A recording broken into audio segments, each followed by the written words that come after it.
isn't it? What about you, Mairead? Have you been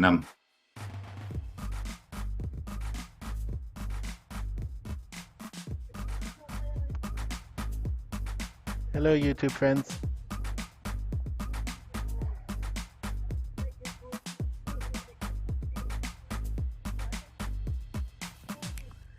Hello, Steph. Hello, Grim. Hello, Danny. Hello, Nail.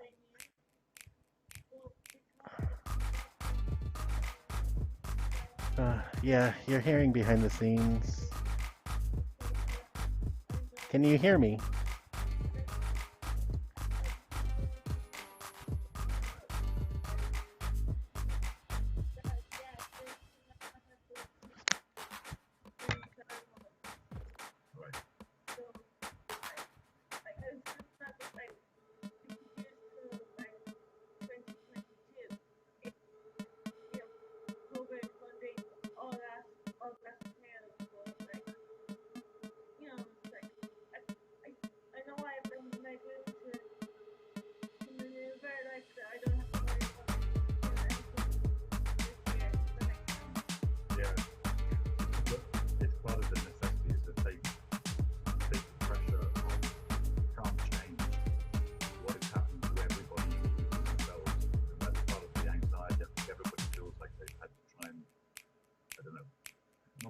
something, but desperately try and make a difference. Yes, you have to start absorbing this is where everybody is. We all have to take up, we have to hold our patience and our nerve on. So that's great to hear you. It was something good. You had time to really give to the world feeling under pressure. Okay, Blue, can you take a step to your right? Yep, perfect. That's where I want you. And camera 2.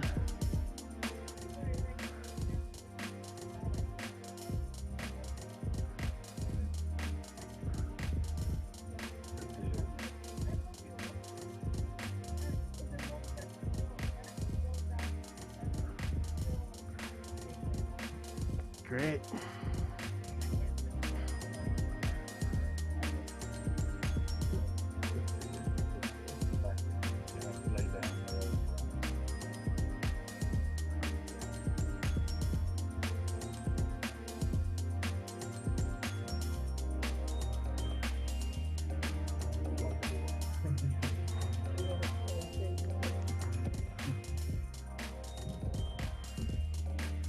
Do I have lower thirds?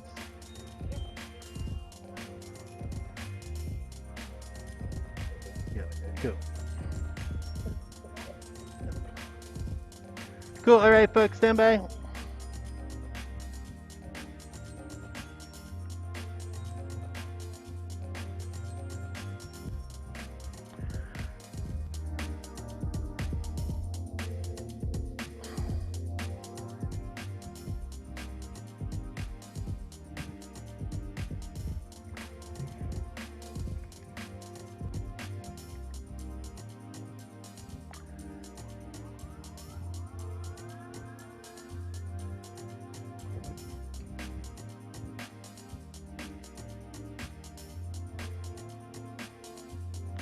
All right, let's do this.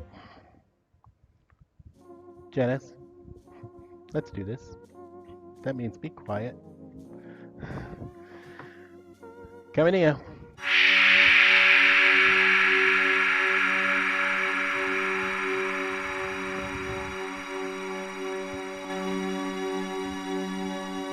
Five, 4, 3, 2, 1. You're live. Maker.ie studio at Access Ballymun. On tonight's episode of Stage Door Live, we'll be hitting the hot topics with Jane Daly and Mairead Folan. I'll be joined in studio by Fionn Foley to chat about his play Dogs of War. And finally, our panel will be completed by Michael Barker-Cavan for the big debate on funding. A little for everyone, or a lot for a few? This is Stage Door Live for the 30th of June, 2021. Stand by. On tonight's episode of Stage Door Live.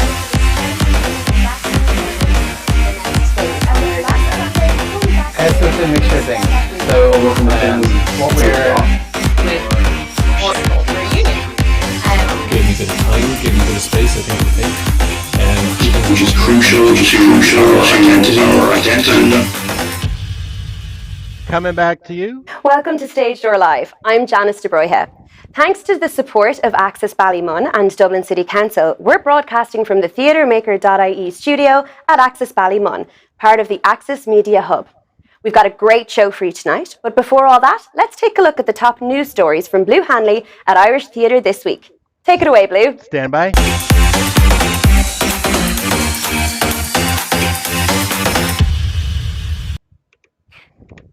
Thank you, Janice. There's plenty of news for this busy week, so let's jump right in with the breaking stories. In breaking news, Taoiseach Micheál Martin announced yesterday regarding a delay in reopening indoor activities due to the new uprising in the Delta variant of COVID-19. According to the press release from the government, the measures applied will include a maximum of 200 attendees with protective measures for outdoor events, and a maximum of 500 attendees are allowed to venues with a capacity greater than 5,000. There will also be no limits on the number of people that can visit each other if they are fully protected by vaccination or have had COVID-19 infection in the past 9 months. Weddings are permitted to proceed with the protective measures, and an increase to 50 guests will be allowed. Mourners are permitted at funerals and remain to be limited to 50 people, regardless of the size of the venue. Unvaccinated households are allowed to have one other unvaccinated household for visits, and working adults are asked to work from home unless necessary to attend in person. However, indoor activities such as organised events, return of service in bars and restaurants, group training, exercise and dance will not yet proceed. Depending on the implementation of a system to verify vaccination or immunity, the government intends to devise an implementation plan by the 19th of July to ensure the likelihood of easing the lockdown restrictions. Stand by. First of all, I would agree with your fundamental assertions, and I regret the fact that you have, really since this government has been formed, been so divisive in terms of your approach to COVID-19, and always have sought it now as an avenue to exploit for political gain. But my more important point is this. I think everybody in the House should first of all take on board that the Delta variant is a serious issue and a challenging one, and will be across Europe. And the advice from NPHET is to that effect. Whether we like it or not, Delta is far more transmissible and creates risks. That is the essence of the advice that was presented to us by NPHET, and of the modelling that was also presented to us, which was quite stark in terms of the case numbers, in terms of the hospitalizations, and in terms of deaths and ICU occupancy for August, September, and indeed for July. Now, I would ask you to take that on board, Deputy, and I would ask you to accept that. And I would also ask you, is it your view that we should have pressed ahead on the 5th of July with the opening of hospitality, given the warnings that we got and the projections that we got in relation to the impact of the Delta variant? Is it your view that we should have proceeded? I'd like you to ask that question, or answer that question openly and honestly, because it's a key point, because the government decision yesterday was to not proceed. That's the fundamental decision. 20 seconds. Was to delay proceeding on the 5th of July and to engage with the industry, the hospitality industry. And COVID has been devastating for the hospitality industry. I know that. It's been devastating for travel and tourism since the very beginning, not just here, but around the world. 4, and it's been devastating for many societies. 1, coming back. The Minister of Social Protection, Heather Humphreys, tweeted in line with the announcement on the delay of reopening indoor activities that the closure of the Pandemic Unemployment Payment Scheme for new applications will be extended from the 30th of June till the 7th of July due to the delay in reopening. The COVID Restrictions Support Scheme, CRSS, will be amended to allow for a double week payment from the week commencing the 5th of July for a period of 2 weeks. The payment is subject to the statutory cap of €5,000 per week. Continue. In pandemic recovery, last Saturday, Gleneagle INEC Arena in Killarney, County Kerry, hosted the first indoor pilot event for 200 lucky audience members. The tickets were sold in pods of 6 from June 10th and were sold out in under 4 minutes. Janice will speak more about this later in the show. Minister Catherine Martin announced the protocols of the next pilot event on the 3rd of July.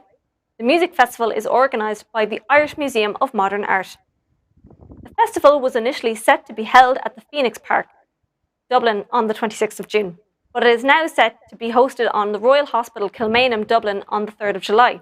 Here is a quick video of Minister Catherine Martin. Janice will discuss more on this topic later in the show, so stay tuned. Stand by. As you know, I'm taking a cautious but steady approach to the reopening of live music. Keeping everyone safe is the primary consideration for this government. To advance the trials, the festival on July 3rd will have 3,500 fans. Social distancing will be reduced to 1 metre, and I am now also introducing rapid testing for concert goers and staff. The purpose of these events is to build the road back to the safe and full recovery of live music and sporting events, and establish confidence in the guidance and event management protocols developed for the sector. The use of antigen tests is to help consider the logistics as a means of gaining entry to live events as the sector reopens. I would like to thank MCD and IMA for working with myself and the department to bring this exciting gig to fruition. I'm also delighted to confirm that we will be joined by 500 frontline healthcare workers and their friends who will receive a reserve allocation of tickets as a special thank you. I'm determined to see live music and the arts recover and reopen, and this is another step in the right direction. Please check MCD for more 14. details. Míle buíochas. 10, coming to you early. Stand by, and you're live. As registration opens for people aged 35 and older, pharmacies are now also able to provide the Janssen vaccines for those aged 50 and older who have yet to get their vaccines. HSC Ireland is also advising everyone who has taken their first AstraZeneca vaccines to attend their second dose appointment responsibly. Following yesterday's decision to postpone reopening of indoor dining by another 2 weeks, Theatre Forum summarised the arts events guidelines. Since the 7th of June, indoor arts events are allowed a maximum of 50 attendees and outdoor arts events are allowed a maximum of 100. From the 5th of July, outdoor arts events will be allowed a maximum of 200 people. There will be no change to the maximum indoor event attendance until the 19th of July, in line with indoor dining. Continue. In Irish theatre news, last Wednesday, the Government of the Republic of Ireland announced the funding of €147,500 for 13 projects to support cultural projects with significant cross-border elements under the Cooperation with Northern Ireland Scheme 2021. The scheme aims to provide a platform for cultural exchanges and joint projects from organisations on both sides of the border and has produced a number of projects over the years. Stay tuned as Janice will be discussing this topic in Hot Topics. The Irish National Opera will be kicking off their programme for 2021 and 2022, supported by Arts Council Ireland with a series of late-night outdoor screenings of Edwina Casey's new film of Peter Maxwell Davies' opera, The Lighthouse, on the 7th of July, next Wednesday. The Lighthouse will be screened in an appropriately atmospheric condition as Hookhead Lighthouse in Wexford and Fanad Head Lighthouse in Donegal. The whole programme consists of 58 performances in 26 spaces at 20 locations, exhibiting 9 new productions and 6 operas by Irish composers, including 4 world premieres. Stand by. From the records of a court of inquiry into the unnatural disappearance of 3 lighthouse keepers from the Flatiron Lighthouse by the Lighthouse Ward, Edinburgh, with evidence from officers of the lighthouse ship who went to Flatiron their normal 15 seconds. lighthouse duties with provisions and the relief. 10, 9, 8, 7, 6, 5, 4, 3, 2, 1. You're live. You can check out the link in the chat box for more information. The Everyman Cork have just announced their summer programme of live outdoor events. The Everyman Outdoors at Elizabeth Fort, a 17th century historic star fort in Cork City, is happening in association with Cork City Council 23rd of July until the 23rd of August 2021. Stand by. In international theatre news,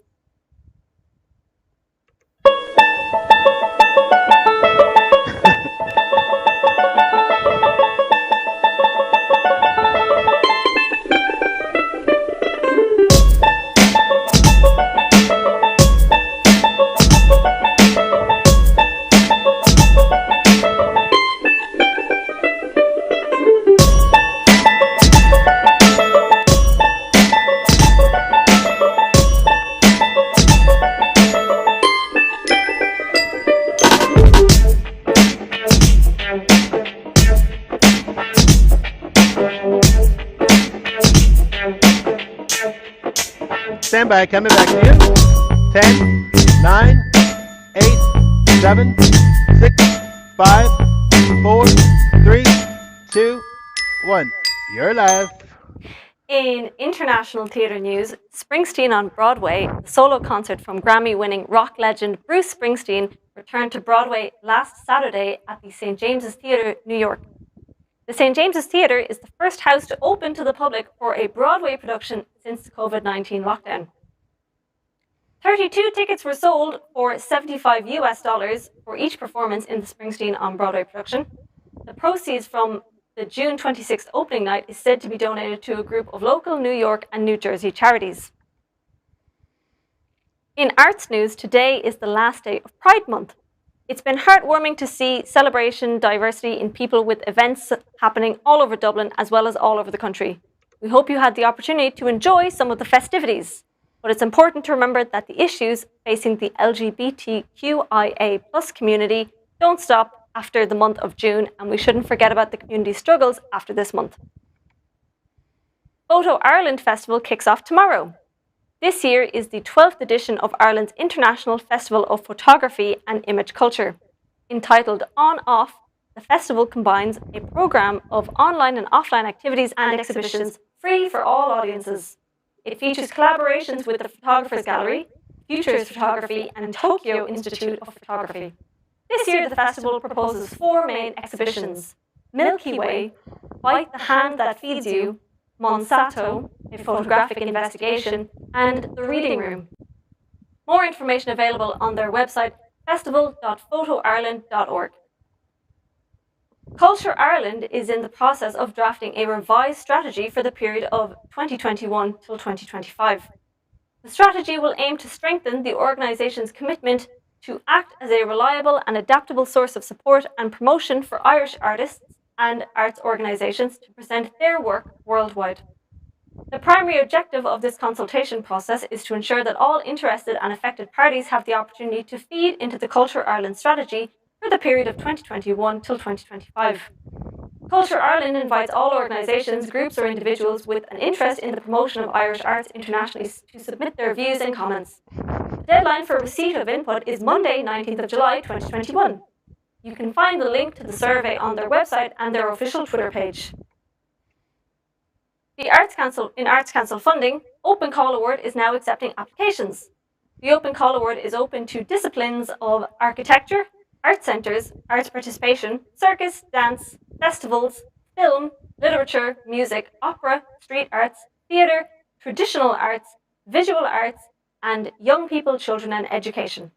The maximum award is €400,000 and is open until the 23rd of September. There are a whole host of jobs listed on Theatre Forum. Dublin Theatre Festival is looking for a box office administrator as well as box office assistant. These are seasonal positions and the closing date for applications is the 9th of July. You can read about both positions on theatreforum.ie or dublintheatrefestival.ie. Dublin International Film Festival is looking for head of development and marketing.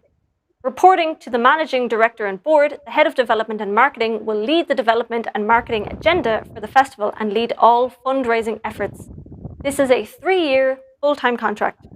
Closing date for this position is also the 9th of July.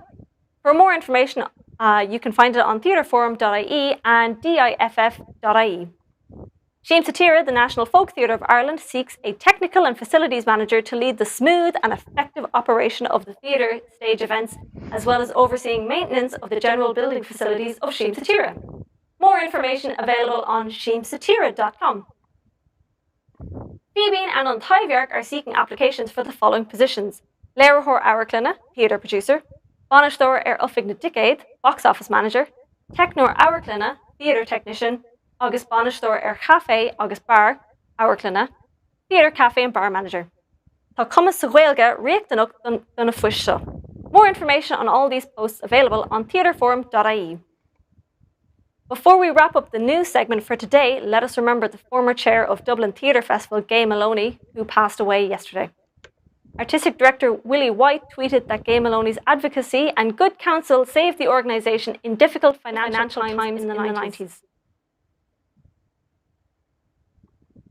Meanwhile, Dublin Theatre Festival also tweeted their remorse over the heartbreaking news.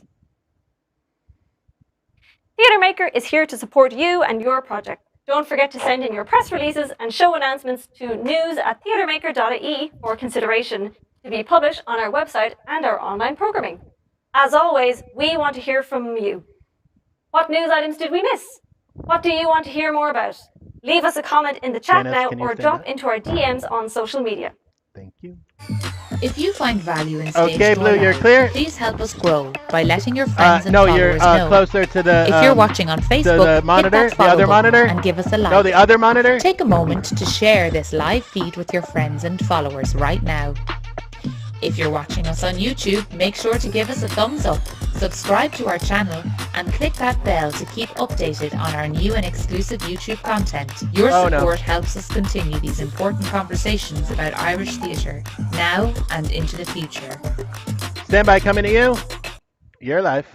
A big thank you to everyone who has supported us from the very beginning and each step along the way. If you like what we're doing and want to show us some love, there's plenty of ways to do so. Become a patron of Theatre Maker on Patreon, or check out our store, which is filled with As Gaeilge products. All proceeds from these sales go directly to support the work we're doing. So please do consider becoming a patron and buying some merch. We're posting a link in chat now, and it will also be in the description after the show. Stand by.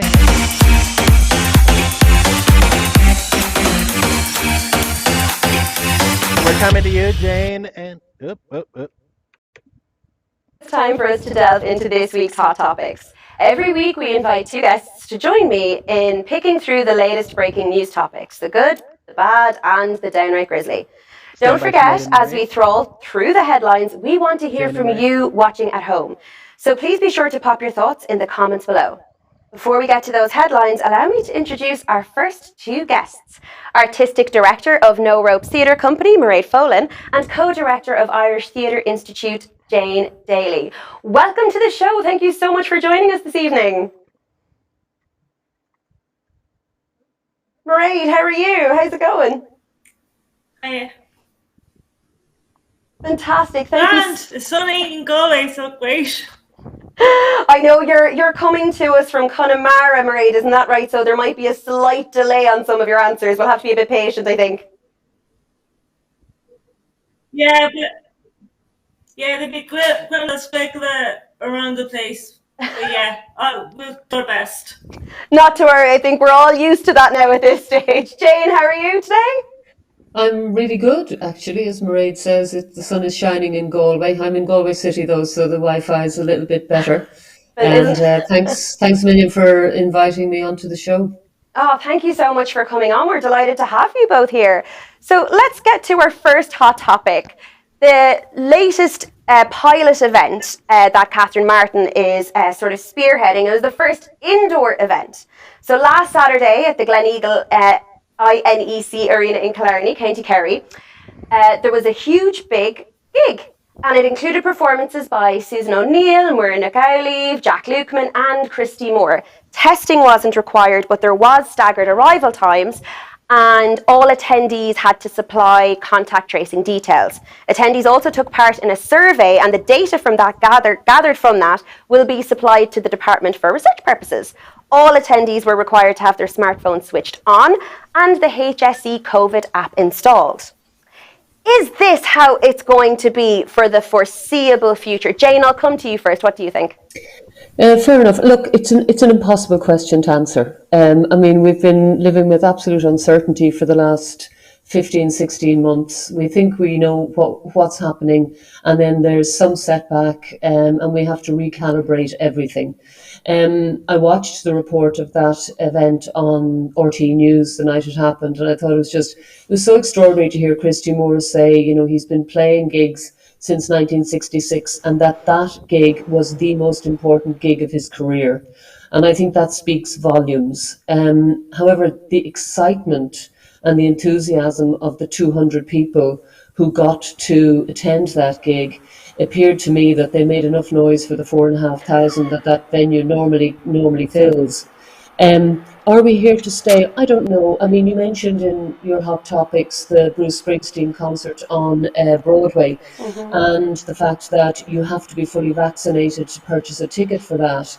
If you've had the Pfizer, BioNTech, Moderna, or the Johnson, you can buy a ticket. But if, like me, you've had AstraZeneca, one dose, you cannot buy that ticket. So I think there are so many imponderables around this, and I think things will happen incrementally, and we learn as we go. But for sure, audiences are itching to get back into those live venues. Absolutely. And Mairead, I'm going to come to you next. Obviously, I mentioned there that there were things like staggered arrival times, there was pods, people had to have their smartphones on and had to have that app installed. As we do tentatively open up, do you think that this is the set of rules that we're all just going to have to get used to for the next year or so?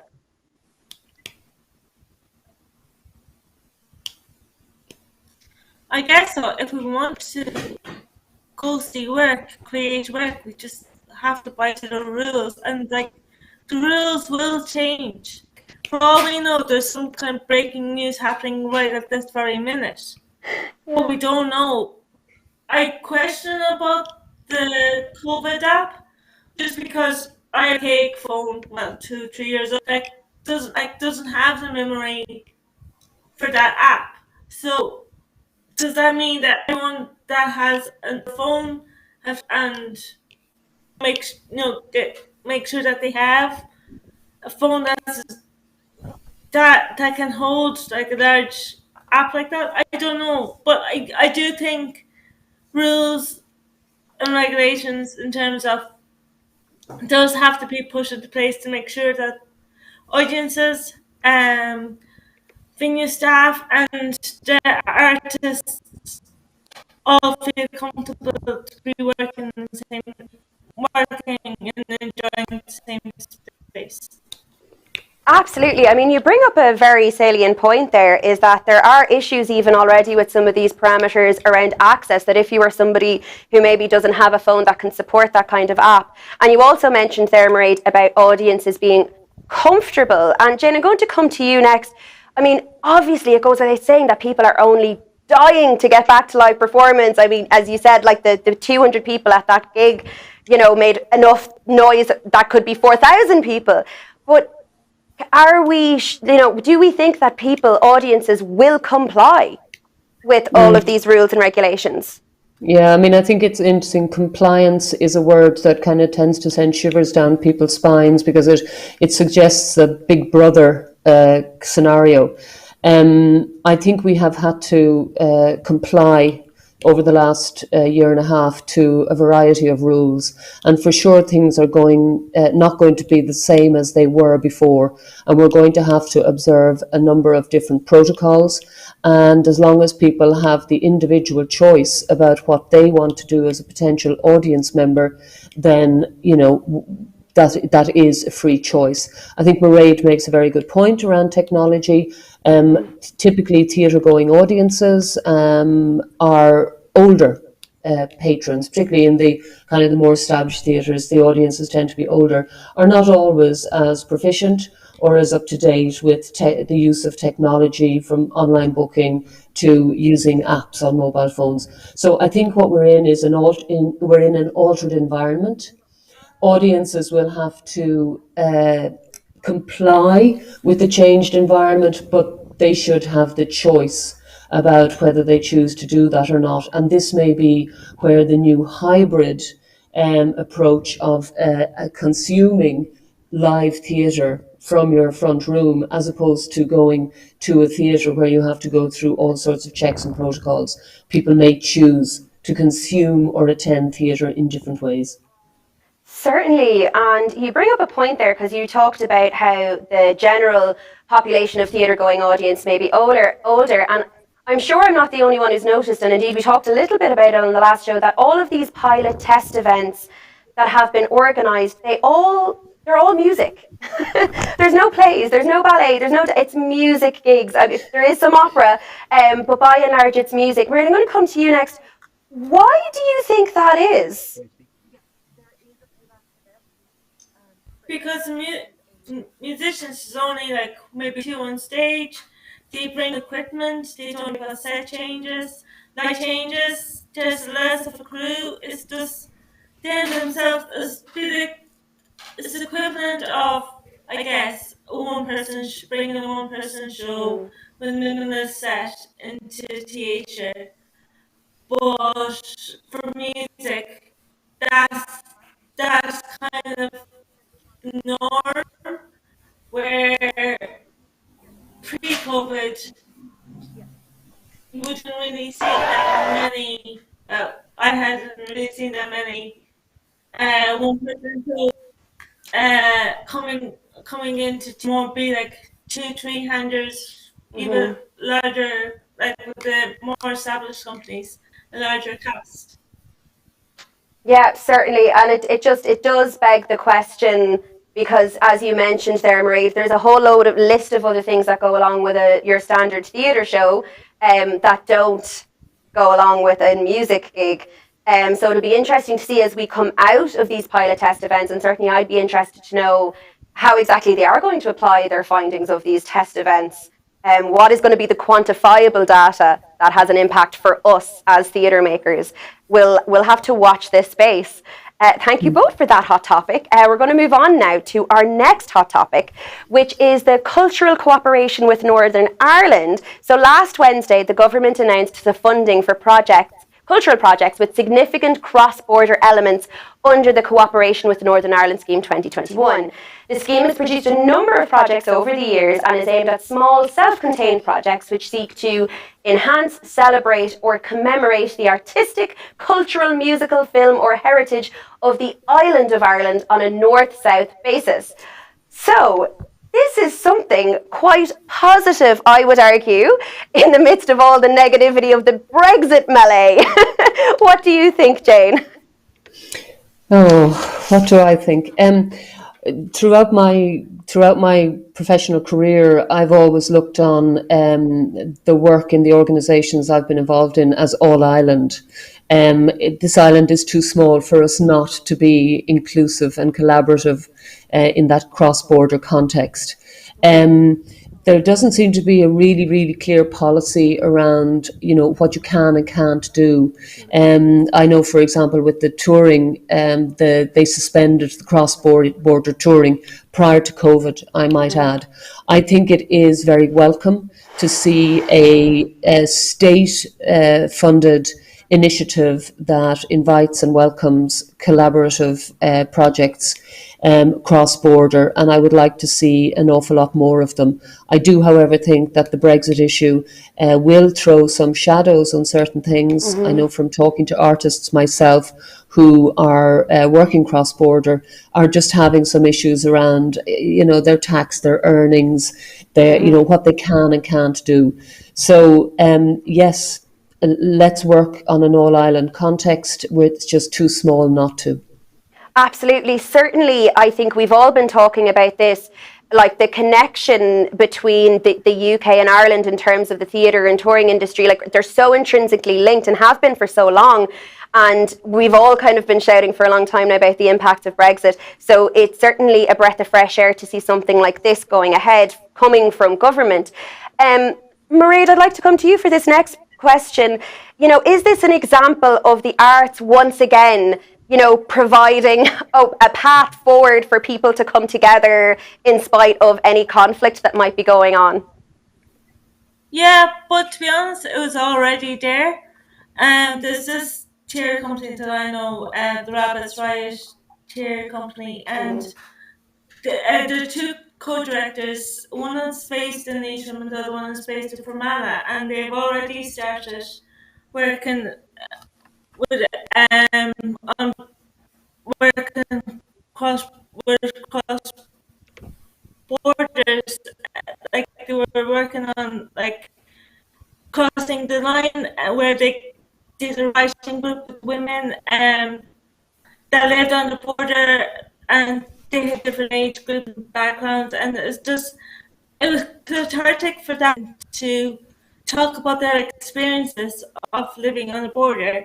And the same, like the Rabbits also worked with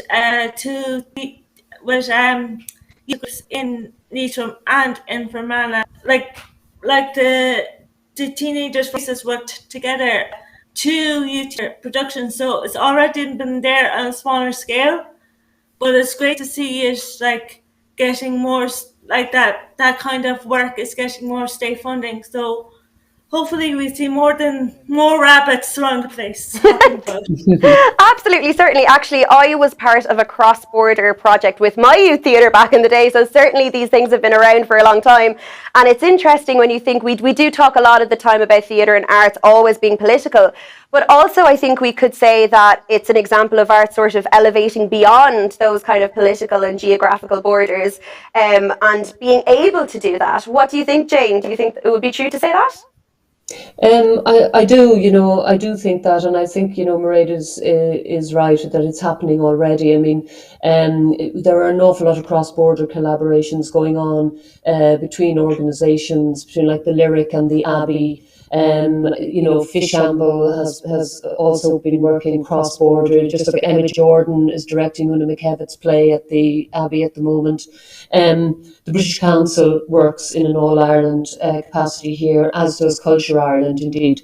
So it is happening, but I'd like to see, it's a phrase I hate, but I'd like to see a lot more joined-up thinking so that there's real clarity around what the rules and regulations are about what you can and can't do if you're initiating cross-border projects. And I would like to acknowledge that the circumstances for independent artists in Northern Ireland are very grim. They don't have the opportunities that independent artists have here in terms of the sort of funding schemes that are provided by the Arts Council. It's very difficult for an independent artist to initiate and produce their own work. So the more that the independent Northern Irish artists can work and be facilitated to work across border can only enhance their career opportunities. Absolutely. And I suppose if we take a moment to look at our All-Ireland rugby team, we know that kind of joined up thinking and the support for that can absolutely happen in a big way. And wouldn't it be wonderful to think if we could do that within the arts industry? And it feels like it should be possible. So fingers crossed for that. Thank you so much, Jane and Mairead, for joining me for those hot topics. Thank you for your thoughts. They were most excellent. Jane and Mairead will, of course, be back with us later in the show for our final segment, The Big Debate. Thank you so much, ladies. If you haven't checked out our website recently, you're missing out. You can catch up on our blog posts, our latest articles and Theatre Maker news at theatremaker.ie. While we transition to our next segment, the feature story, let's take a quick look at the programming happening in Ireland and abroad. You're clear? Just be careful in case it comes back to you. Be sure to check out these events this week in Irish theatre. Cool. The Abbey Theatre's first ensemble production since 2020, Una McKevitt's One Good Turn, was live streamed last Friday and Saturday. If you missed it, on-demand viewing is available until the 10th of July. Booking information available on the Abbey's website. 4 minutes.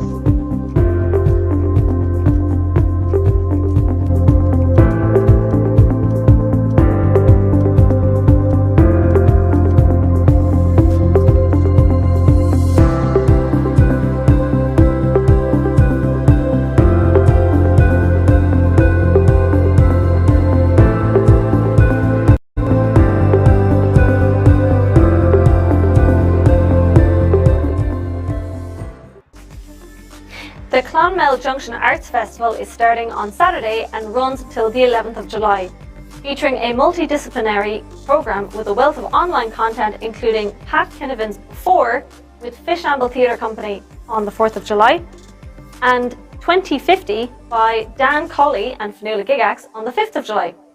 Another Junction Festival event, The Deliciously Scandalous Life and Times of Miss Peg Plunkett, written and performed by Eve O'Mahony, is set for the 8th of July.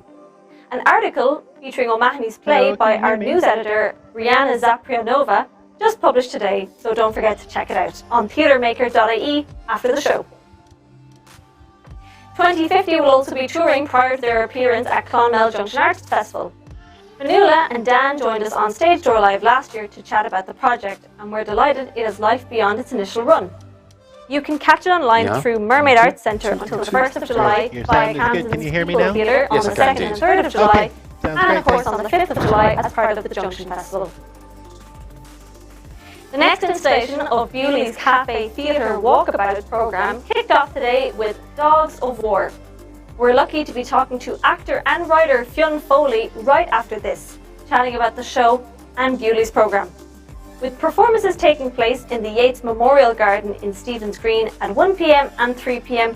through until Saturday. We'd recommend booking your tickets now as capacity is limited. More information at bewleyscafetheatre.com. The third and final instalment of Druid debuts Haber Undone by Catherine Cronin will take place tomorrow evening at 7:30. You can purchase your tickets for the rehearsed reading online at druid.com.ie. Keep your eyes and ears open for another city exhibition concept programme. Moving from Gorey, County Wexford to Tullamore, County Offaly, Sleeper Town will be hosting a mobile public art programme on the 1st of July this Thursday.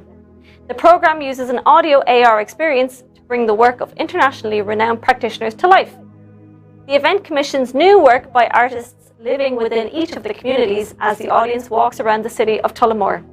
1 minute. The artists aligned for this event include Richard Carr and Isha O'Dwyer from Ireland, Michael Petrie from the UK, Oscar-nominated screen composer John Powell, and many others. Open Gorey team completed the walkthrough of Sleeper Town, which is set to explore St. Joseph's Cemetery, Turris Nua, Tullamore Train Station, Market Square, the War Memorial, Lloyd Town Park and Charleville Forest in Tullamore, County Offaly yesterday. The event is set to be open to the public on the 1st of July and will end on the 31st of August. 3 tiny plays, consisting of just 600 words, have been produced as part of the Tiny Plays for a Brighter Future Challenge, a partnership between ESB and Fishamble, the new play company. Jenna, sit up straight. The challenge invited writers to imagine what a brighter energy future means and to Janice, explore that in a sit 600-word up straight. play. The lucky submissions were Selfish by Signe Lowry, Check your A posture. Journey by Eva Jane Gaffney, and Our Turn by Niall Murphy. Oh shit, You can coming view to these you. on YouTube and fishamble.com. 5, The top 10 4, shortlisted plays are also 3, available to read 2, online. 1.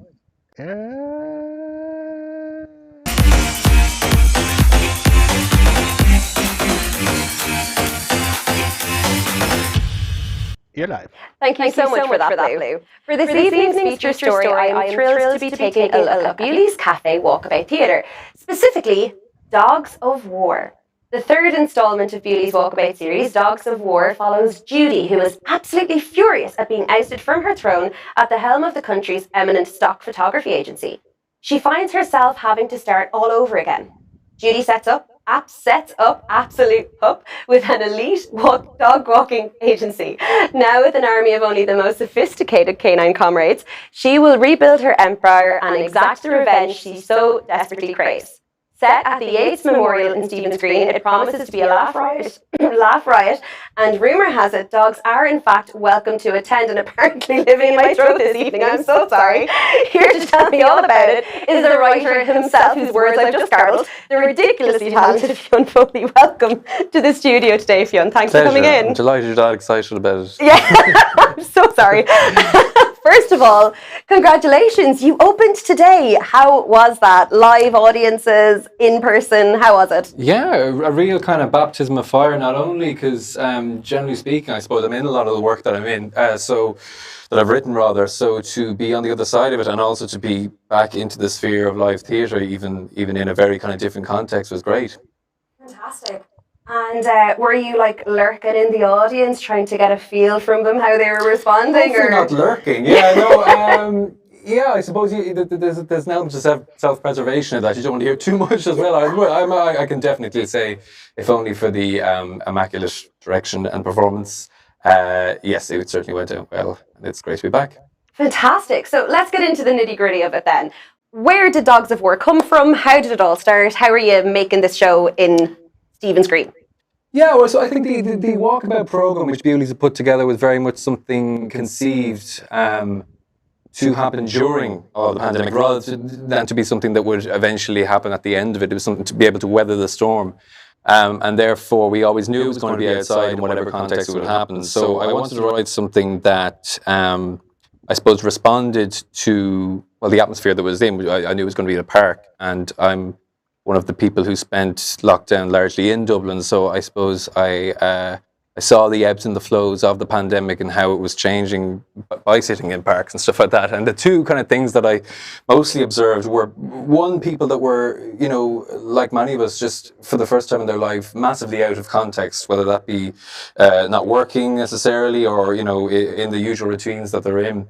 And the second thing was that it was like a renaissance for dogs. Dogs seemed, they couldn't compute the amount of attention and an agency that they suddenly had in the world. Yeah. So I thought it would be interesting to write about somebody like Judy, who is a CEO, or was rather a CEO of a massive stock image agency, who suddenly lost any context that she has for herself in the world. All the stakes are gone, her authority is gone, and suddenly she has to recalibrate like so many of us had to do. So she sets up a dog walking agency. But applies the same level of kind of aggressive, oppressive, you know, steel-fisted kind of authority that she had over her agency to walking the dogs. So I suppose the genesis of it is to look at something quite prevalent and quite interesting but to put it through the lens of something absurd and surreal, like Dogs of War. Fantastic. It's certainly touching on something that I think we've all felt in the pandemic, sort of being out of place and having to work and do what you normally do, but in a totally different context. It is head melty for any of us, I think. Yeah, I think it is. And I suppose the added dimension to this was to kind of lightly reference Shakespeare's Julius Caesar as well, to kind of bring epic proportions, both in terms of performance and in terms of the script, to something as benign and as, you know, small as, you know, trying to get a load of dogs to do what you say. So that's really fun. And Clodagh, who's on the screen there, gives an amazing Shakespearean performance. So it's been a blast. Fantastic. And so let's talk a little bit about the location. Did you have, I mean, you knew from the get-go that you were going to be writing for outside. Did you get a choice of location? Were you always writing for that specific spot, or was it a bit broader? I'm trying to remember. No, I think there was kind of, there was, as Bewley's always have, they gave us a bit of free rein. What was nice about the AIDS Memorial, and it's somewhere that, from talking to it about people, talking about it to people, it's somewhere that they're not massively aware of, but there's a lovely amphitheatre feel to it, and almost a Romanesque quality that I suppose I hope the script has as well. So it seemed like an obvious choice. It wasn't something that was going to be a promenade piece that was going to be directly interacting with fountains or ice cream trucks that are, you know, in the vicinity. But so it was nice to have just at least the suggestion of that presentational kind of theatre feel as well. So I think that was always the favourite anyway. Yeah. Deadly. And so obviously you mentioned there, like, it was never going to be a promenade piece and all that kind of thing, but with the constantly changing guidelines in the last couple of months, how has the rehearsal process been? Like, were you able to get in a room? Were you rehearsing in the gardens? Can you just talk a little bit about that? Did you have people having a go? Sure. There's Manny's a gawk in Manny's different way. We were lucky in that I think the last few weeks definitely have been a kind of the halcyon days of rehearsals, and people have been able to come back in, albeit with the antigen tests and whatnot. But we've been okay, but I know a lot of people have had to, not only in the way that they rehearse, but the way that they present the work, you know, something that was initially intended to be whatever, you know, Shakespeare on Ice now has to be a Zoom play, or now has to be an audio play. So luckily we didn't have to recalibrate too much in terms of the work itself. I think that's the most important thing, that the genesis of it was always outside. But yeah, I mean, it was interesting doing a tech with no tech. It was interesting, trying to kind of, I suppose, preempt the amount of extraneous noise. I mean, today we had a helicopter which was there for so long, I was sure it was going to pick one of us up, or it was, I don't know, the government keeping an eye on us or something. There are all these new things that you would never have considered before. So it is, as I said before, there's a real baptism of fire element to it. Isn't that half the joy, though? It's half the joy, it's half the pain. It's mostly pain. Equal measure. The life of a theatre maker. Couldn't be worse. Exactly. Pretty much. So I can't let you go without asking you about Six in the Attic. And how's that for you? How important is having that space and support for you as an artist? It's great. To give a bit of context on Six in the Attic, it's an initiative from the Irish Theatre Institute, where 6 artists, largely writers or artists with a writing component, what they do certainly are given office space and the supports by which to develop their work and also kind of, I suppose, carve out their individual trajectories in the industry. For me, it's been fantastic. I mean, we've been able to get back in the building the last month or so, and it's to be able to, for someone like me, I like at least emulating the kind of 9 to 5 thing and being in there and working away and whatever it might be. So that's been a huge lifeline. I can only speak for myself, but I know everybody else would concur. And to have access to people in the industry that you feel akin to, or you feel, you can develop rapport and relationships with, all that is fantastic. So particularly at a time like this, if I was going to have 6 in the attic year, a pandemic is a pretty good time to have that lifeline. Yeah, absolutely. Long may that program continue. It's absolutely phenomenal. Yeah. You're not just satisfied with writing plays and acting, though. You happen to be quite the up-and-coming musical writer as well. Is there anything you can't do? Plenty. How long do you have? Well, I know, for example, I'm going to be a little bit of a fangirl here and talk about Fierce Notions, which you did a few years ago, and I was lucky enough to speak to Tom Moran, who was in that on Stage Door Live last year. But can you tell us about writing musicals and being part of this burgeoning uprising of musical theatre in Ireland? It's a lovely way of putting it, absolutely. Yeah, no, I mean, it is first and foremost what I love writing, and Dogs of War would have been one of my first ventures, certainly into something that doesn't largely have a musical component, but I always think it's kind of a little bit musically informed, though. It's just the thing I have a huge graw for. It's probably the conduit that got me into theatre in the first place. I mean, music was, I suppose, my first love, and to see them in a world where they could be fused together and speak to each other, and it was all what made it so attractive to me. So, I mean, Fierce Notions was kind of me setting out my stall in terms of the kind of stuff that I like to do. I like to have a kind of subversive element. I think we were talking earlier about the idea that people kind of sometimes consider musical theatre to be a benign form or something that is, I suppose, isn't necessarily going to make any pervasive social commentary about anything, whereas I would argue the opposite. So very fortunately, I'm able to talk a little bit about the musical that I'm doing with Rough Magic in August and September. Do tell. Just a little bit. I can't say where it is or anything. I just lost audio. Feat, I suppose, in that it was always intended to be an outdoor production. It's based on the medicine shows that would have gone around the Wild West frontiers in the 19th century in Paris. I always find something really interesting about what happens after major doomsday events. How do we pick up the pieces and who comes into that vacuum? And in this case, it's, snake oil salesmen, kind of people selling essentially miracle elixir that, people will have different opinions on, but there's always something like that. There's always someone fulfilling that role in every crisis. So it's essentially a doomsday folk musical about the end of the world and what happens after. And it's coming on. We're going into rehearsals now soon, and it will be coming to you very soon in August and September. Yeah, that's about as much. I'm trying to censor myself, but it's it'll be a tonic. An exclusive, lads. You've got an exclusive. Please do let us know when it is happening, and we'll be sure to have you on to talk about all of that. It sounds amazing. I mean, you're preaching to the choir here. I'm a musical baby myself, so I will definitely be there front and center, restrictions allowing. So I'm going to ask you now to finish up what is potentially a really horrible question. You act, you write, you compose. Which do you enjoy most? I'll give a politician's answer with a big caveat, but I think it's been lovely. One saving grace or one lovely thing about the pandemic has been the time to really indulge in writing and figure out how it works and really enjoy it a lot more than trying to balance it with an actor's rehearsal schedule and whatnot. So for now, I'll say the writing is good. But ask me next time. Excellent. I appreciate the answer. I'll let you know. I suppose it's whatever you're doing at the time. Is that the old Whatever line? pays me. Yeah, exactly. Guilty of that one myself. Thank you Okay, so much stand for by, coming in everyone to talk behind to me the today, scenes. Fiona. An We're absolute coming to blast. you. I could spend hours Everybody talking behind to the you, but I'm scenes, afraid we're that's all coming we to you. have Stand time for. Dogs of War is running as part of the Bewley's Cafe Walkabout Theatre now until the 7th of July. There are 2 performances each day, 1 p.m. and 3 p.m. And you can find all the ticketing information on the Bewley's Cafe Theatre website. Most performances are already sold out and tickets are seriously limited for each performance. So I would advise you not to delay. Go and book now. If you find Okay, 1 value in minute. Stage Door Live, please help us grow by letting your friends and followers know. If you're watching on Facebook, hit that follow button and give us a like.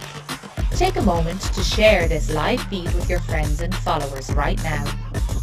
If you're watching us on YouTube, make sure to give us a thumbs up, subscribe to our channel, and click that bell to keep updated on our new and exclusive YouTube content. 45 seconds. Creating live content is a costly endeavour. If you'd like to help us keep the conversations going, please hop on over to our Patreon page, where you can become a patron and 30 gain seconds. access to exclusive patron-only content. Patreon.com/TheatreMakerIE. You can find us on most social media, Facebook, Twitter, Instagram, and YouTube at TheatreMakerIE. 15 seconds. Catch additional news, blogs, and sector coverage on our website, theatremaker.ie. Watch this space. There's more exciting Coming to you. content 5, on the way from 4, theatremaker.ie. 3, 2, 1. You're live. For our final segment of the evening, we would like to welcome you to The Big Debate. In this segment, we will be inviting our guests to discuss, deliberate, and debate on the bigger issues, questions, and possibly even a few controversies that are currently on the teacups. I would like to welcome to the panel Artistic Director of the Civic Theatre, Michael Barker-Caven. Welcome to the show, Michael. It's a pleasure to have you with us. Joining Thank you. Michael, we are delighted to welcome back Jane and Mairead, and of course, here in studio with me, Fionn. Thanks for sticking around, guys. I hope you're ready to get stuck in. We have one big, possibly contentious motion to debate for your viewing pleasure this evening. And please do remember at home to add your 2 cents in the comments below. We want to hear your views and opinions too. A word of warning to all, as this is a show made by theatre makers, for theatre makers, we have a habit of simply agreeing with each other. Therefore, I may be playing devil's advocate and taking a contrary point of view just to keep things interesting. After all, we do love a bit of drama, don't we? So, funding. A little for everyone or a lot for a few. Funding is the bane and lifeblood of most of our careers. A variety of funding allocations have been announced in the last few weeks and months. Conversations around said allocations have been many, and as always, not everyone is happy. Of course, it is impossible to make everyone happy. But one question which rears its head again and again is this. Is it better to fund everyone a little bit of what they asked for in hopes of maximum spread of funding projects, or to fund a few people exactly what they need and thus create bigger, albeit fewer projects? Michael, I'm going to come to you first. Do you think it's better to give as many people as possible something towards their project, as opposed to fully funding a select few? Thank you for putting me right on the... What I'm here to do. Sit here for an hour and then land that one on my desk. Thank you. It's an impossible equation. It just doesn't make sense to even try and make the 2 pieces of it add up. But I do think you have to come back to a starting reality, which is inevitably, for all kinds of obvious reasons, there is a limit to funding. That's just the life and world we live in. And because of that limit to funding, there are going to end up being choices made. And I've watched over the time I've been in this business for far too long to say every generation of artists go through this dilemma about how that apportionment should take place in terms of quantity over perceived quality, or career development versus access and sustainability. And it's still... the very fact we're talking about it now tells us an awful lot about the complexity and impossibility of that debate. I do think, though, that we come back to a really important issue, which is However, one of the things I am profoundly against is this idea of scarcity in the industry, in the sense that funding models, be it they're not intentional, but be it as a byproduct, creates a permanent experience of chasing scarcity. That does an enormous amount of damage, I think, to the mindset of artists, to their horizons, to what they think is possible. And as a result, it, in a sense, predetermines an awful lot of choices people end up thinking they have to make. Now, those realities have always been there. You know, I can remember back in the dark ages when I started out, I was exactly the same place as every young artist is today, where you're scrabbling around, trying to pull together resources, go to whatever streams of funding you can get to, and try and find what you can to pull off what you want to pull off. And it's incredibly competitive, as we know, and that produces a real sense of divide and conquer. And it's one of the things we've got to be, I believe, particularly now, profoundly careful of, because there is a deep problem underneath the subject of what's been brought up today and what's going on, which is that at this moment in time, in this horrific situation everyone's going through, the powers that be, should we say, in an enormous way, let's say they're throwing money at a problem in a vast scale. The problem with that is that none of us are talking about the long-term impact of that reality. That money, even if it's still perceived as being not enough, has not come out of Santa Claus's bag. And somewhere along the line, they're going to make us pay for it. And I think we have to be incredibly careful at this moment in assuming somehow that this experience we're all in now, which is perverse and deeply troubling for everyone, that one thing that will stay will be some sort of never-ending stream of increasing funding. I think that's very debatable. And I think that we need to be very alert to that and recognize how we need to actually rigorously use our funding to make the maximum out of opportunities to ensure that leverage going forward by the sector and by individual artists is possible. So do you think, Michael, just to jump on what you're saying there, do you think that there should be maybe more of an onus on the people who are allocating the funding to be careful about these things, or do you think it's on us as artists who are applying to kind of shout for what we think we need or how it should be distributed? Where does the responsibility for that lie, do you think? Is it both? Well, I think it probably is in many different ways on both. But I think that, I mean, I would say at the moment, I do have great respect for the way the Arts Council here has attempted to deal with this calamity from an artist's point of view. I think they really have tried to pull things out of the hat in terms of coming up with new funds. We're talking about this classic little example that's available at the moment, the Agility Award, which is very specifically targeted at individual artists who do not have infrastructural or who may not necessarily have access to infrastructural supports, to give them some form of leverage. And one of the most important things I'd say about the award is for people to notice that the most important priority that's in that award is time.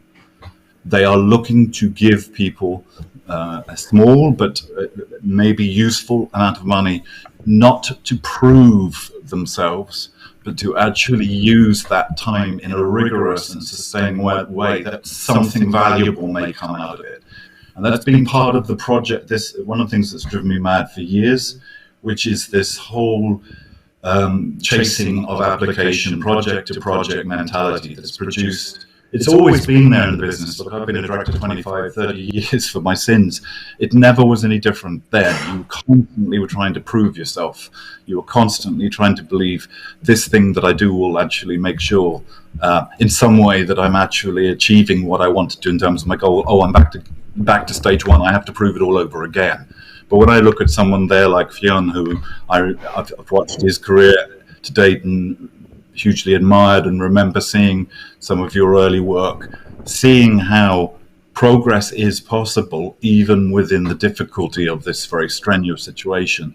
If you take a very long, I think it's important for us to start thinking long term. We keep using this word sustainability. It's thrown around an awful lot, but I don't think we really truly explore what it truly means. And part of it is psychological. Part of it is actually a belief in the possibility of moving through phases in your work over periods of time, which, when supported in the right way and understood in the right way, you will deliver quality all the way along and develop your skill and practice to become even better as you go. And I think a lot of individual artists are finding that so difficult because they're not getting enough of the gas at the right time to enable them to make that difference. And that's the only thing I would say about some of these awards that are coming out, is that the kind of funding involved in them is comparatively very small. And I do notice and believe, and I've had conversations about this, the Arts Council really do believe in the idea that artists need to be paid for their time, and that their time is gold dust, and that money should go to that. But it doesn't stop artists invariably believing that somehow they've got to take these small amounts of money and give it to everybody else and put it into the design and put it into the other pieces, and they end up at the end struggling to pay their rent because it's about constantly proving something. Absolutely. Jane, do you think there's some value in funding multiple projects, smaller amounts, in terms of increased access to funding maybe, and indeed increased diversity of artists and projects? It's been a very, very interesting period in terms of funding and the availability of funding over the last 15 months or so, with the addition of monies that were allocated by government. And I have, mixed feelings about some of them. I mean, I've just come through a month in Irish Theatre Institute where there was a funding application every Thursday for a month, and artists were, the fatigue factor in the sector among artists in terms of applying, and which should I apply for and which is most beneficial, and will I know about the outcome of this before I apply for that, and so on. So while the additional money is very, very welcome, and I agree with Michael in terms of the Arts Council being very clear in terms of trying to get money to artists to support them to make work, with that comes a lot of pressures for artists as well in terms of the unpaid time that goes into making applications. I think the funding everyone or funding a few, they're not mutually exclusive. I think that it's imperative that artists are afforded an opportunity to believe that they can progress through their careers, that they can get their foot onto a rung of the funding ladder at some point, and that they can plan strategically in terms of how they're going to develop their careers, so that they can graduate from the smaller, maybe, the Play Development Award or an Agility Award through to a Creation Award, to presentation, and then on ultimately to arts grant funding, and God forbid they may even get strategic funding in the long run, if they're afforded the opportunity to take a long-term strategic view on their work. The problem is the staccato approach, that people are lurching from project to project, and one of the things that the pandemic has afforded artists, and Fionn kind of referred to it in terms of his focus on his writing, we have found in Irish Theatre Institute that it's given artists time to stop and think about who they are as artists, what kind of artists they are, rather than always being focused on the next project and finding the money for the next project. We've seen a lot of people taking leaps forward in terms of really getting their heads around and grasping the types of artists they are and understanding the sort of work they want to make. So I think there's a real need for trust from the Arts Council in terms of artists knowing their own capabilities and what they want to do, and that there has to be a progression and potential for growth, rather than, as I say, lurching from project to project, because that isn't sustainable either physically, mentally or emotional in the long term.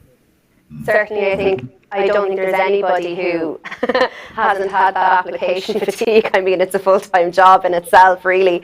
Mairead, I'm going to come to you next.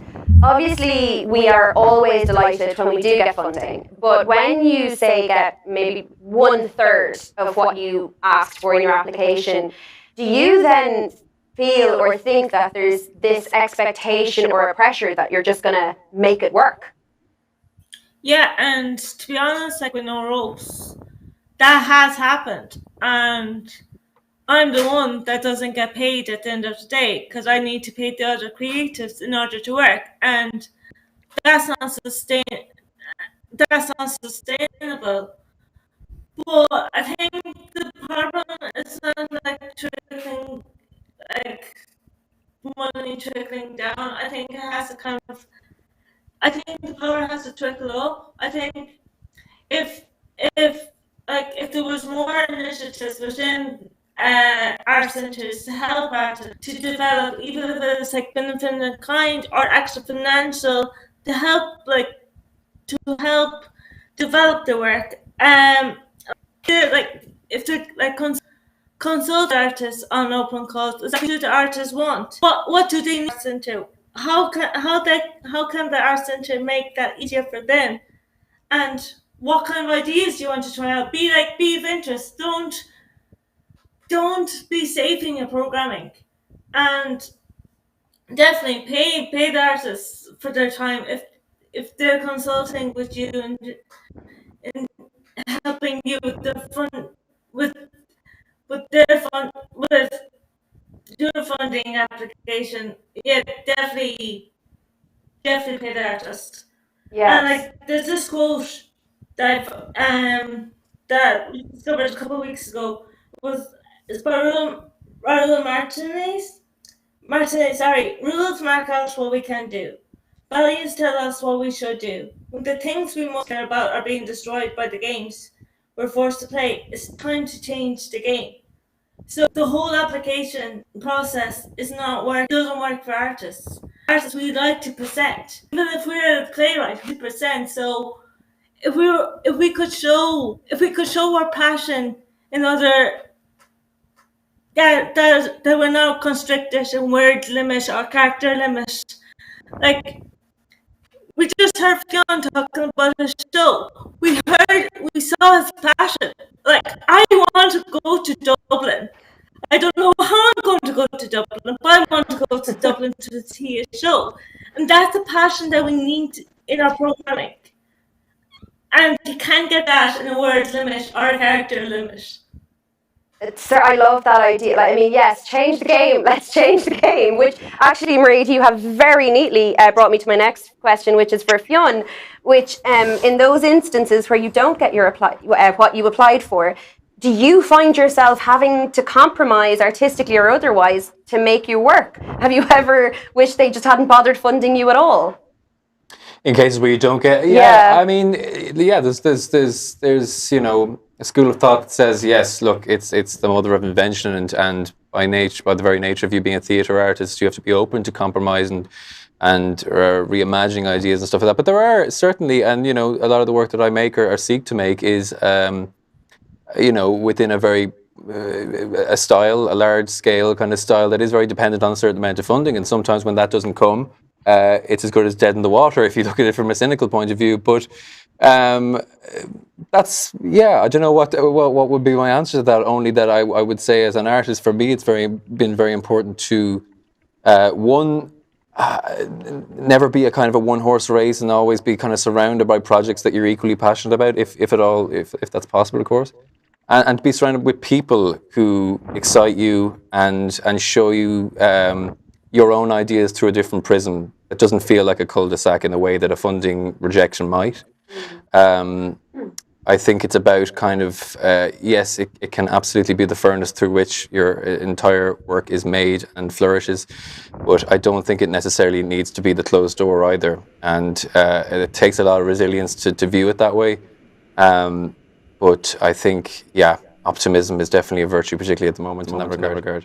Yeah, absolutely. Michael, just to come back to you now, what do you think are the benefits? Say we decide right now that we're only going to pick select projects and we're going to fully fund them and give them what they need, what they ask for in their applications. What would be the benefits of that on a small scale and on a large scale for the sector, do you think? I think most importantly is its surety of delivery in terms of the entire choices that were made that led to that application in the first place. I mean, I think that this very subject, which is you're going in to apply for something and you're saying what you need, but you may not get it, or you may feel, more importantly, as a lot of artists do, I better not say what this really will cost, because I do, they won't fund it. That whole mentality is really very difficult for people. It really is. And I understand it 100%, which is, I can't really say I need that much money, because God, either they won't give it to me, or I've been told there's only so much in the pool. But what does it do in the end to the pieces of the equation that you have to pull apart just to fit that formula? Now, this is not. This is like the worst sort of puzzle, because there is no answer to that. But I think that part of the thing that I think is really important to say about applications is, first of all, that you have to. It's a bit like auditions and playing a role. And I think a lot of artists perhaps struggle with this reality. It's that, the passion that Mairead was sharing there, which is absolutely essential to the room, may not actually be the language you need to convey the value of your project through what's called a funding application. I know this sounds counterintuitive. It's like an audition is not the role. It's a particular part of the job, and you need to get good at it. And there is a reality about applications that if you do become, shall we say, marrying a fantastic idea with a really good group of people who all tick the right boxes for you as an artist to work with, your job is to translate that into criteria language, I'm afraid, that actually reflects back to the application what it wants to hear. And it's a little bit like when directors used to say, or when you're teaching actors about auditions, you say, you have to remember, when you go into a room as an actor, the director or whoever it is has a problem. That problem is they desperately need to fill a role. You can be that person if you convey the right atmosphere and language that conveys exactly what they want, and you have solved their problem. And it's a little bit like that with the mindset, I think, for applications, is we need to think, it's not just about the brilliance of my project, it's about how do I make sure it reflects back what the applicational criteria clearly state they want to see. And when you do that, we work in the Civic with a lot of artists, and we spend a lot of time trying to work with them on their applications. Mm-hmm. And quite often it comes to a revelatory moment for the artist where they go, oh, I realize now all my instincts about how to write this are 4 millimeters off. And when they can adjust to that, and it's not about becoming cynical, it's not about becoming, compromising. It's actually about making two things fuse. The funding can come, and in the right amount. And I think that we shouldn't always just assume the answer is somehow shrink the budget or try and actually get in underneath the biggest projects in the world can get fully funded if everything about that project ticks a box in the funder's criteria. And I think it's really important to remember that amongst all the other issues that drive us mad. Yeah, absolutely. And excellent points there all round. And do you think, Michael, just sticking with you for a moment, that if all projects were funded properly, would we have a healthier industry here in Ireland, and even, dare I say it, no need for UBI? The big thing is all the projects, because we come back to that initial idea, which is we fund everyone. But let's just take that, idea first of all. I think potentially, absolutely, because the thing what's so remarkable about this industry is the incredible professionalism, dedication, rigor, determination that the artists who are applying bring as either individuals or as groups to the projects they're trying to put together. And I've always had faith in that it's like cooking. If all of the ingredients are right, and if there is such care and diligence and passion taken over the cooking of it, out of the oven comes a beautiful souffle and we all cheer.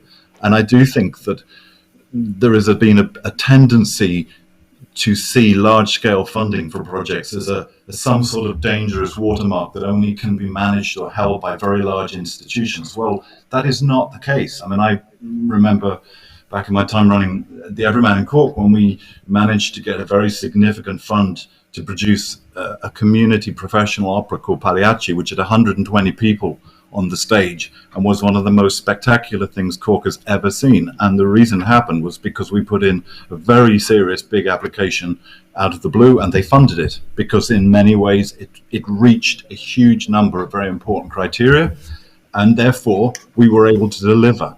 Now, we can always say that who's ever done a piece of work in which they threw money away at the end and didn't have enough? Doesn't matter how much we are given. I've never done a show or been involved in a show where budget and problems around budget are part of the conversation. But I do think that there is still an underfunding of most of the the stepping stones in terms of what they really should cost to deliver the maximum amount of return for everybody involved, including the audience, of course. Without some. Of course. So taking this a step further again, Jane, I'm going to come to you for this. If we insist on fully funding fewer productions, do you think then we run the risk of smaller companies and artists losing out? Do we risk on losing diversity? Well, I think so. I mean, but if more are being funded to a greater level, then there will be more employment created. So some of those artists that may be seeking funding for their own small projects may actually have greater career opportunities by being engaged and employed and commissioned by larger organizations in receipt of larger amounts of money. But whether those they are one-off projects or whether they actually are investment in the long-term lives of new entities or collectives of making work, that's the question. I mean, we've seen that there are fewer and fewer production companies than there were, and they went through a whole period where the number of production companies dropped considerably for a number of reasons. So I don't think it's an either or. I think it's about it's back to Michael's, cake and baking the souffle. It's actually about working together to get the ingredients right so that you have a compendium of offers in terms of funding for people to apply for, and that there is always potential for growth. And that people are not trying to create their own employment all the time, but there are greater employment opportunities within greater number of professional theatre organisations in this case.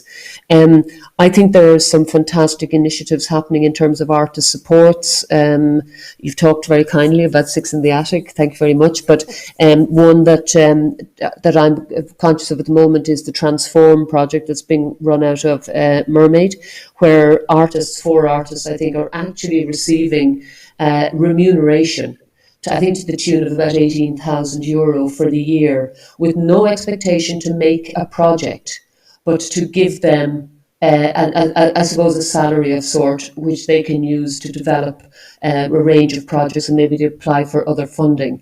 And I think this is the thing about UBI. If we had a situation where artists weren't always under the cosh to make the work, but were afforded some time to actually plan and develop and create a series of projects or collaborations, then we might lead to a greater sense of sustainability.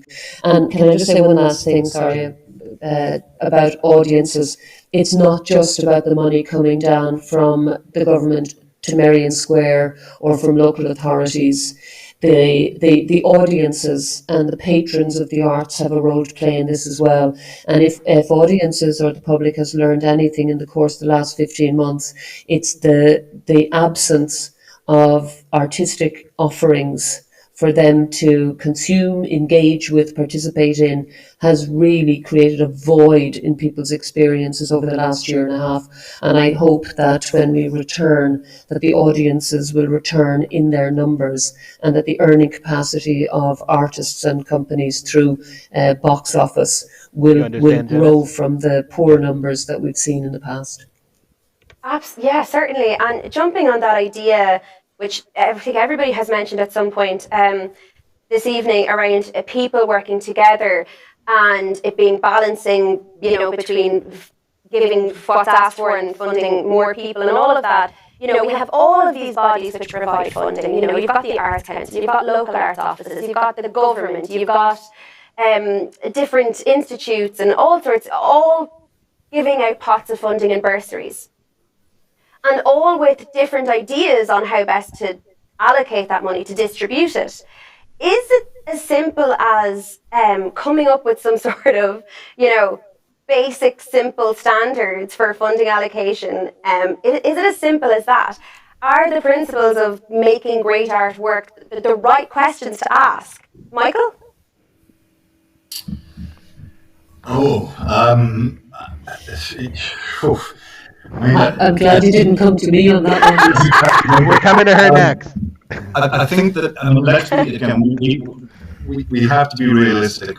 We live in an incredibly complex world in which there are multiple strands to multiple parts of the power system that have multiple different agendas that may touch off each other at different levels, but they are always going, I think, certainly for the next while, going to have nuanced and particular needs that they wish to see expressed through their funding. And the idea that somehow the system can come up with a singularity of ease, I think is not going to happen. And let's be really honest, and this is not meant with any disrespect, bureaucratic systems tend to err on the side of extreme caution. They tend to extremely want to see lots of paperwork. That's become a phenomenon that we've all lived with over the last, 10, 15 years. It's only accelerated.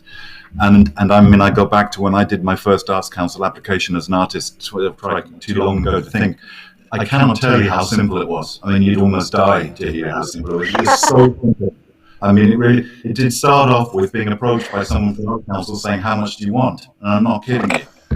Don't tell us that. That was a huge amount of money, but it was along the lines of, right, we want you to do work, we've seen it, just fill out the 2 pages and that's grand. And that's not me in any way decrying the brilliant way the Arts Council was then and claiming it wasn't fit for purpose. They just, the intensity of bureaucratic change in the last, as I say, 2 decades cannot be underestimated, and it is not going to go away. And I think we have to be realistic about that and accept the system does it this way. We're not going to get them to bend to our way, and I think they will listen on nuances, and they do constantly engage about things, as Jane knows and others know. They are always they're much more collaborative in that way, but at the end of the day, it will come back with a set of criteria that makes sure that every box has been ticked and no one can turn around and say there's been abuse of public money. And I think we have to kind of accept that, no matter how painful it is. I think there's a different matter about choosing really where to chase money. And I think this comes back to this problem of the frenetic pressure to constantly go from project to project. And I think if I was to see anything, it would be to start to see some of these disparate pieces, Jane's great thing, joined up thinking, beginning to talk to each other more and saying, well, we've got this bit of the equation, you've got that bit. If we put them together, we start to build building blocks. We start to see pathways. And it's, the issue of career path. I mean, career is a very dangerous word in this business, as we know, because what is it? Well, who has a career? We just live through it. We do what we do and we come out the other end and we go, what was that? And that's been ever since time immemorial, I suspect. But if there is an opportunity with the variety of thinking that's gone on and the new forms of funding that have come through, that if someone could start to package those into some sort of successful series of stepping stones that can't be guaranteed, but at least start to show projection, journey potential. Because I think it's this issue of being able to think 2 to 3 years in advance. In principle, life doesn't give you that. We all know that out of what's happened in the last 18 months. But to be able to cast your mind forward and say, where do I want to be on my work and in my personal life in relation to my work and in my relationship to the rest of the industry in 2 to 3 years' time? And how can that be helped to ensure there is some chance of a progressive journey and sustainability? There's that word again. And I think that's what we really need to look for. Jane, I'm going to be an absolute devil here now. I'm going to come back to you, and I would like to ask, have you any further thoughts to offer on how we might navigate these complexities and change where we can?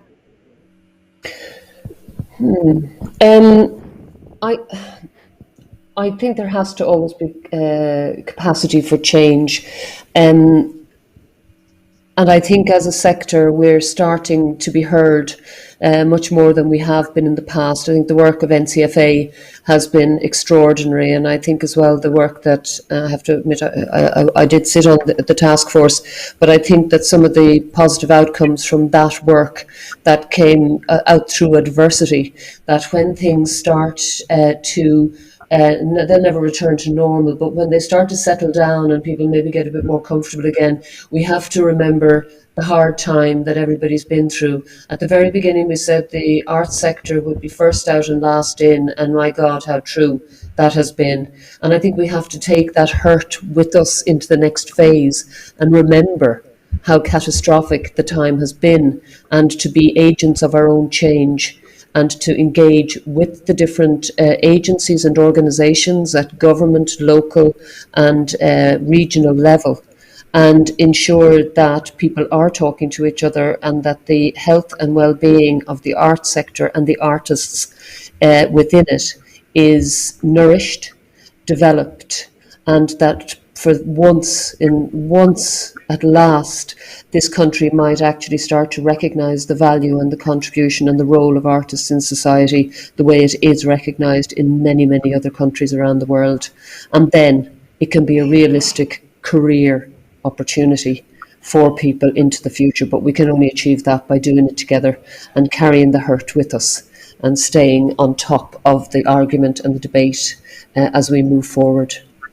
Certainly, if ever there was a time for us to be having these conversations, it's right now, on foot of the year that we've just had. Fiona, I'm going to take my final question to you. If you could snap your fingers tomorrow, what would you change overnight about our current funding models? I think, firstly, I get a hold of one of Michael's forms where he just writes down the number. That would be great if he could photocopy that. I can only concur, really, in that.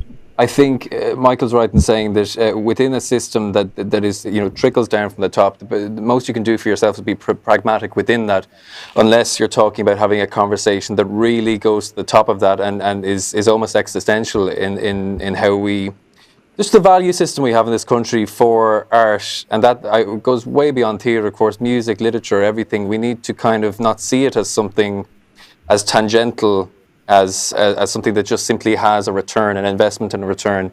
I know that seems like an obvious thing, but it quite clearly isn't. It's not how it's thought of in Kildare Street or above that or below that.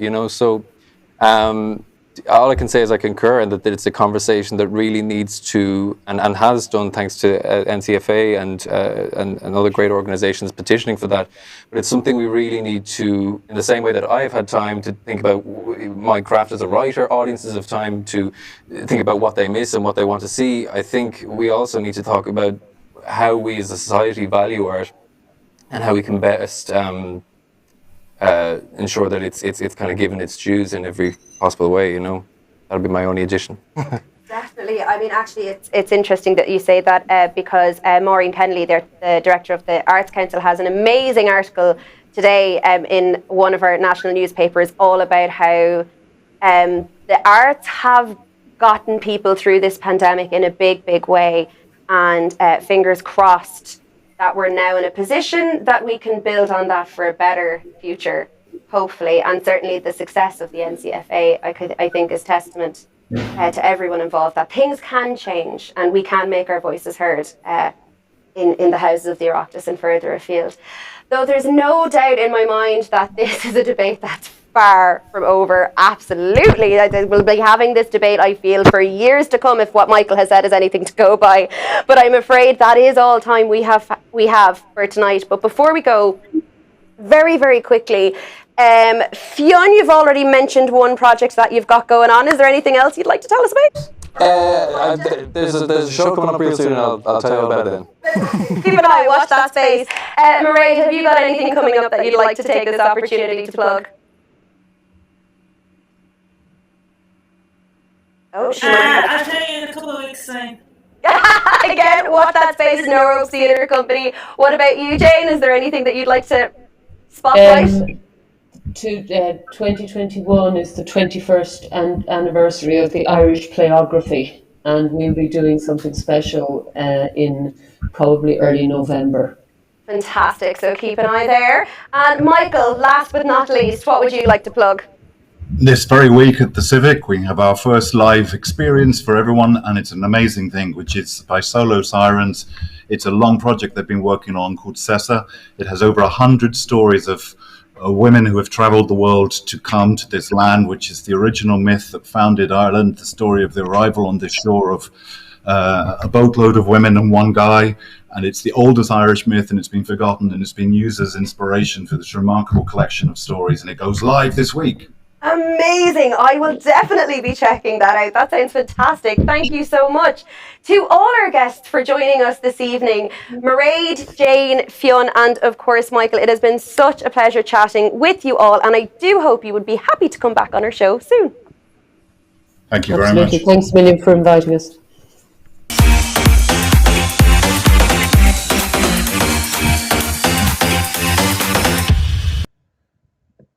Year and a half has taught us anything. It's that plans can change on a dime. The world can change overnight, and some things change forever. There are a lot of things that were broken in our sector before the pandemic, things which were thrown into sharp relief and amplified by COVID-19. One of the few silver linings of this is that it gave us time to step back and consider these things and how we might change for the better. How we have already changed in that time. We have adapted, we have upskilled and downskilled and side-skilled, all in an effort to make work and do what we do best. There have been crazy collisions and collaborations, and whole new forms of work have been created. We have created and made things this past year which no one would have dreamed possible before that. Look at us, for example. We at Theatre Maker, Stage Door Live and Irish Theatre This Week, were born out of this. And 28 shows, countless news articles, and a whole new show later, we're continuing to provide a platform for the whole sector. One thing has not changed, however, nor will it change easily. While our work and how we make it continues to change and develop in new, exciting ways, our funding models have not. Still, we are crippled by complex applications which insist on forcing us into boxes into which we don't fit. Hours and days and weeks are spent doing mental gymnastics, trying to find ways to make our work sound appealing and plausible and check every requirement. Look at us, for example. We don't fit any boxes. Currently, there's no funding stream for things like Theatre Maker. We get it, we're new. We're doing our duty with those mental gymnastics, finding ways to make it work because we have discovered from your feedback that what we're doing is vital to the sector. So it's okay. For now, there is a better way. We're not talking about taking from one pot to give to another pot. We're talking about making a pot that's fit for purpose, one that reflects the world we actually live in. But in order to do that, and I'm going to get a touch cheesy here, we all really do need to work together.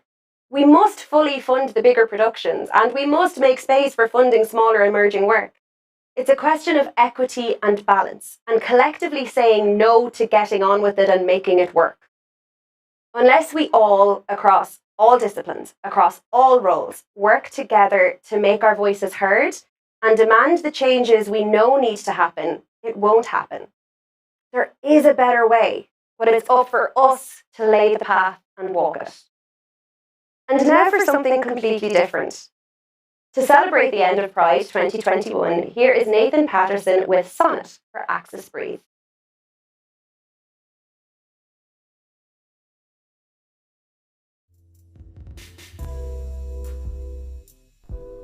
Weary with toil, I haste me to my bed. The dear repose for limbs with travel tired. But then begins a journey in my head, to work my mind when body's work expired. For then my thoughts, far Heaven, from can where I I stand abide, for the end? intend a zealous pilgrimage to thee, and keep my drooping eyelids open wide, looking on darkness which the blind do see. Or save that my soul's imaginary sight presents thy shadow to my sightless view, which like a jewel hung in ghastly is this night good? makes black night beauteous, and her old face new. Lo, thus, by day my limbs, by night my mind, for thee and for myself, no quiet find.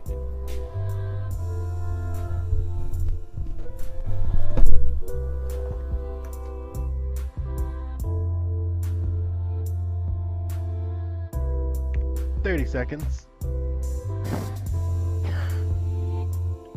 Oh, we're gonna come back to you earlier, just because it's over. Coming back. No. Thank you, Nathan. Please do check out the rest of Access Breathe programme on the Access website and YouTube channel. That's it from us at Theatre Maker at the Access Media Hub in Ballymun. If you like what we're doing, consider becoming a one-time or ongoing patron of theatremaker.ie. We'll post a link in the chat now. Thanks to Access and Dublin City Council for making our programming possible. We'll see you on Monday for Irish Theatre This Week and 2 weeks from today for Stage Door Live. Thank you and good night. Bon Flan. You are clear.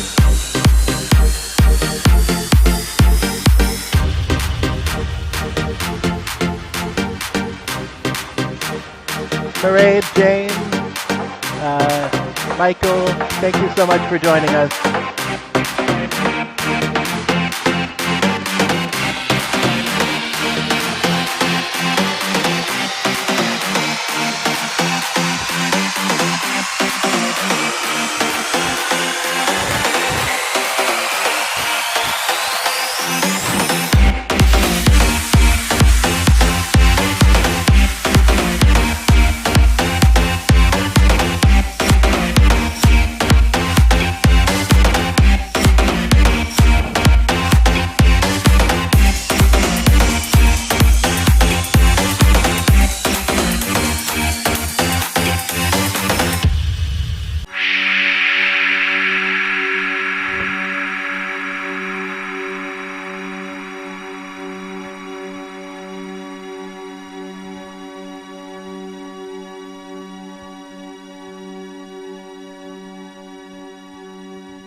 We made it.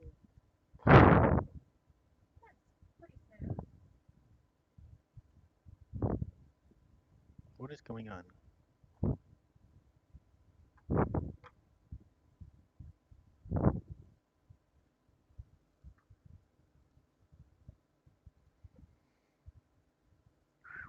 Oh, we had 34 playbacks, 10 peak viewers. That wasn't bad on YouTube. It's been a little weird lately.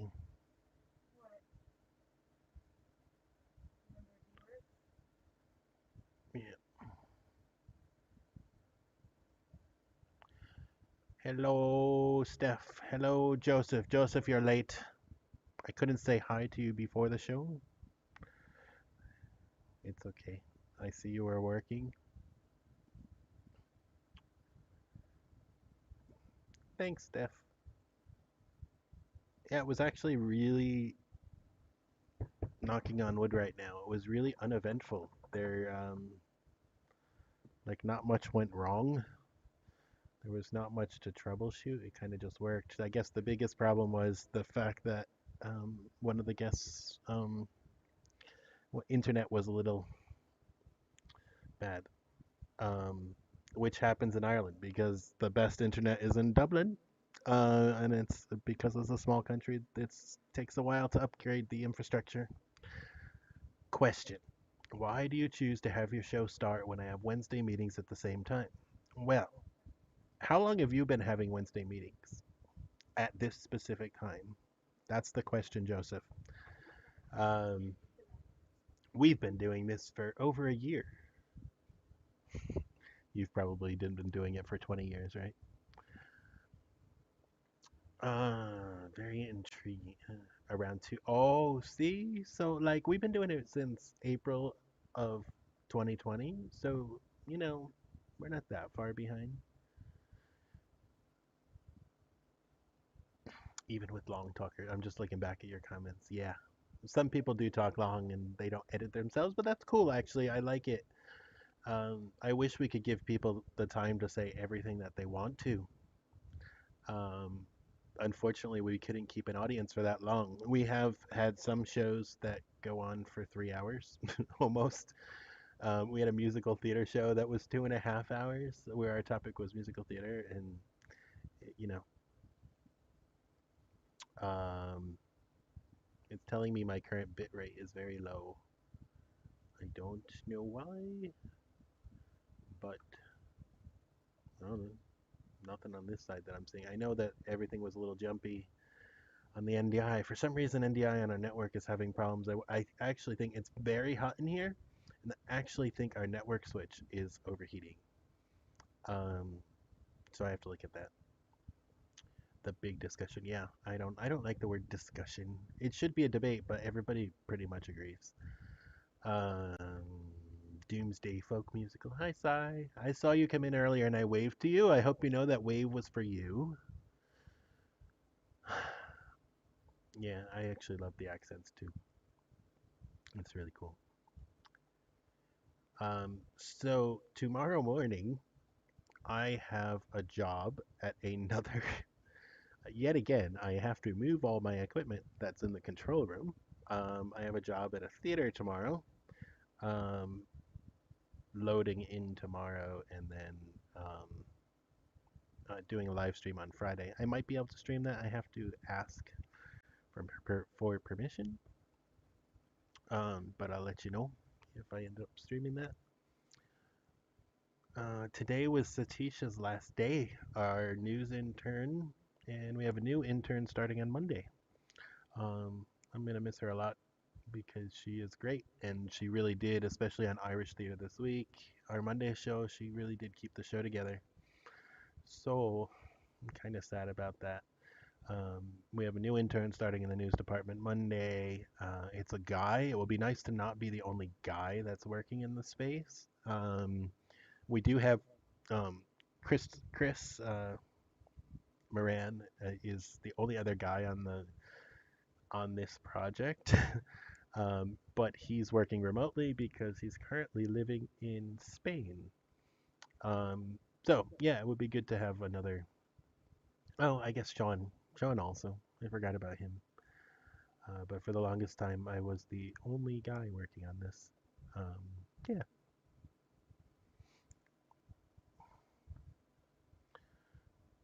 Any questions? I'm actually really happy I got this to work a little better. My slider has been bothering me a lot. It's going to be a little jumpy because of exposure, and I'm kind of almost happy with this exposure on this. It's hard because when I get a proper exposure on the faces with this camera, which is the A6000, then the background overexposes because the LEDs are too bright. So I'm still, now I don't know how many weeks we've been doing this, 7, 8 weeks in this space, maybe longer. I'm still trying to figure it out, but we'll get there. There's always, I try to hit as much as I can each day I can do. That is the slider like the one that you're wanting, yes. From a distance, like this, it's not as drastic, but I think when it's nice and close on you, and I kind of like to put a slider at an angle next to a host or a guest. I don't have the ability to do that in this space, but yeah, that's exactly what you want for what you want to do, Joseph, for your second camera or even your first camera. This was the one that I recommended to you, actually. Janice is joining us in here. Do you want to say hi to Janice? Oh, wait. As I fall over some equipment. I can't even put you up on screen right now. There you are. Say hi. Hi, who am I saying hi to?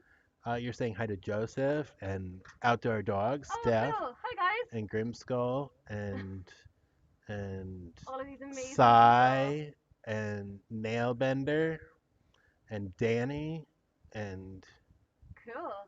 And These are your fans. I hope I didn't miss anybody. Sorry. Yeah, cool. Hey guys. Yes, Thanks for watching. There's Abby. She's here too.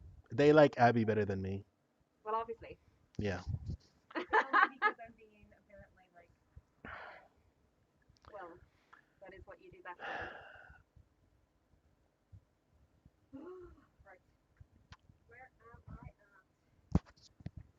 Cool. I need a cigarette because I've been sitting in this chair for over 2 hours. Um, damn. Yeah, that's what. That's the thing. So, I guess I'll see you guys in the guild. Thanks for joining me. And like I said, I might stream tomorrow during our technical rehearsal if I get it set up in time. And Friday, I'm going to try to stream as well. Also, part of that depends on the internet at the venue, if I have enough internet. And then we will be back here in the studio on Monday. It's going to be a lot of setting up and taking down for me over the next 4 days. I'll talk to y'all later. Thanks for joining us. Bye.